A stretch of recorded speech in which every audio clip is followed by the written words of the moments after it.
So ఈ ఆనియన్స్తోని పచ్చిమిర్చితోని ఏం curry చేస్తున్నాను చెప్పండి పూరీలోకి. ఎవరైనా గెస్ట్ చేయండి. సరేనా? సో ఆనియన్స్, పచ్చిమిర్చి, కరివేపాకు, ఉప్పు, వేసి సాల్ట్ వేస్తే త్వరగా వేగిపోతుంది అనమాట.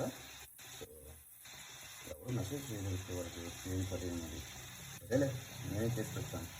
సరేనా? నెక్స్ట్ ఏటి.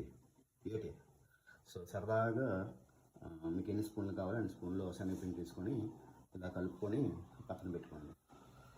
సరేనా? పూరీలో కర్రీ అయితే రెడీ అయిపోయింది. వావ్, మంచిగా పూరీలు చేసుకొని రొట్టెలు వేసుకొని తిన్నాం ఇంకా. సరేనా? దీపం పెట్టుకోవాలి స్నానం చేసి. Bye, happy Sunday guys. Good morning guys, happy Sunday. Sunday కదా ఈరోజు, సరదాగా పూరీ చేసుకున్నాం. సరేనా?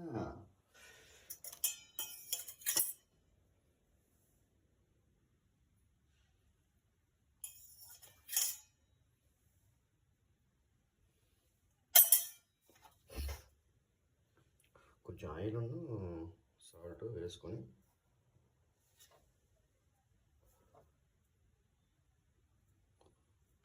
సో సాల్ట్, షుగర్ కావాలంటే షుగర్ వేసుకుంటే కలుపుకుంటే పూరీలు చాలా సాఫ్ట్గా మెత్తగా వస్తాయి. సరేనా? ఇలా బాగా పిసుక్కొని మంచిగా మూత పెట్టుకోండి కొద్దిసేపు. సరేనా? ఇప్పుడు ఏం కర్రీ చేస్తానో కూడా చెప్తాను. పూరీలోకి నా ఫేవరెట్ కర్రీ. సేపు వచ్చిందా? పోగింది. సో ఫైనల్గా అయితే puri ready. My tiffin is ready. ఎమ్మి పూరీ. ఇంకా లొట్టలు వేసుకుని తిన్నాం అనమాట. సరేనా?